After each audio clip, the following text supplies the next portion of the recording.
ಕಂಪ್ಯೂಟರ್ನಲ್ಲಿ ಡ್ರೈವ್ಸ್ ಒಂದೇ ಇದ್ದರೆ ಅದನ್ನು ಯಾವ ಥರ ಇನ್ನೊಂದು ಕ್ರಿಯೇಟ್ ಮಾಡ್ಕೋಬೇಕು ಅನ್ನೋದು ನಾನು ಹೇಳ್ಕೊಡ್ತೀನಿ. ದಿಸ್ ಪಿ ಸಿ ಬರಬೇಕು, ರೈಟ್ ಸೈಡ್ ಕ್ಲಿಕ್ ಮಾಡಬೇಕು, ಮ್ಯಾನೇಜ್ ಅಂತ ಹೋಗ್ಬೇಕು, ಡಿಸ್ಕ್ ಮ್ಯಾನೇಜ್ಮೆಂಟ್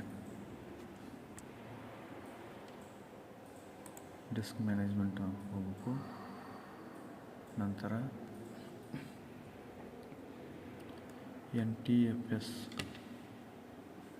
ಇದರ ಮೇಲೆ ರೈಟ್ ಸೈಡ್ ಕ್ಲಿಕ್ ಮಾಡ್ಕೋಬೇಕು. ಶ್ರಿಂಕ್ ವ್ಯಾಲ್ಯೂ ಅಂತ ಬರುತ್ತೆ, ಕ್ಲಿಕ್ ಮಾಡ್ಕೊಳ್ಳಿ. ನೆಕ್ಸ್ಟು ನಮ್ಗೆ ಎಷ್ಟು ಬೇಕಾಗುತ್ತೆ ಕೇಳುತ್ತೆ ಅದು. 92 ಐತಲ್ಲ,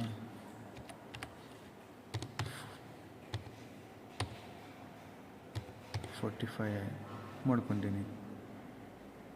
ಓಕೆ, ಶ್ರಿಂಕ್ ವ್ಯಾಲ್ಯೂ ಅಂತ ಹಾಕಿದ ನಂತರ ಬಂತು ಇಲ್ಲಿ 442 GB. ಇದು ಅನ್ಲೊಕೇಟೆಡ್ ಅಂತ ತೋರಿಸುತ್ತೆ. ರೈಟ್ ಸೈಡ್ ಕ್ಲಿಕ್ ಮಾಡಿ, ನ್ಯೂ ಸಿಂಪಲ್ ವ್ಯಾಲ್ಯೂಮ್ ಅಂತ ಕ್ಲಿಕ್ ಮಾಡಿ, ನೆಕ್ಸ್ಟ್ ಅಂತ ಕ್ಲಿಕ್ ಮಾಡಿ. ನೆಕ್ಸ್ಟು ಇಲ್ಲಿ ಫೋಲ್ಡರ್ ನೇಮ್ ಕೇಳುತ್ತೆ, ನಮ್ಗೆ ಯಾವ್ದು ಬೇಕು ಅದನ್ನ ಇಟ್ಕೋಬೋದು.